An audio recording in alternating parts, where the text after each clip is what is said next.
नमस्कार.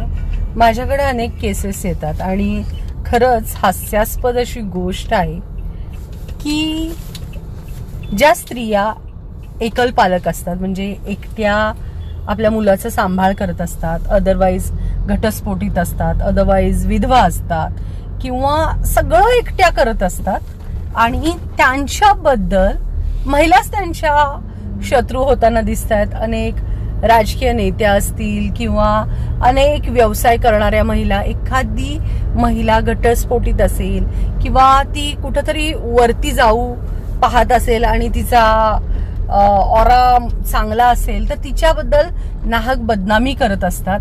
मला अशा स्त्रियांना सांगायचंय, तुम्ही एकतर तुमच्या आई वडिलांच्या जीवावर मोठे आहात, अदरवाईज तुम्ही तुमच्या पतीच्या जीवावर मोठे आहात. तर आपली आवड म्हणून, शौक म्हणून एखादा व्यवसाय करत असता, पण तुम्हाला हातभार हा तुमच्या पतिराजांचा असतो किंवा वडिलांचा असतो, त्यांचंच घर असतं, त्यांच्याच तिथं राहत असता, त्यांचंच सगळं करत असता. आणि अशा संघर्ष करणाऱ्या महिलांना, म्हणजे ज्या घटस्फोटीत आहेत किंवा एकट्या आहेत, त्यांना टार्गेट करू नका.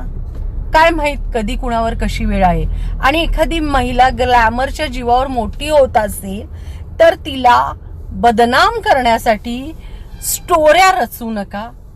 सगळ्यांच्या सगळं कानावर येतं आणि काही स्त्रिया तर पुरुषांचे पण कान भरतात आणि अशा सोशल फील्ड मधले पुरुष अशा स्त्रियांचे मित्र कसे असतात हाही पुन्हा विचाराचा प्रश्न आहे.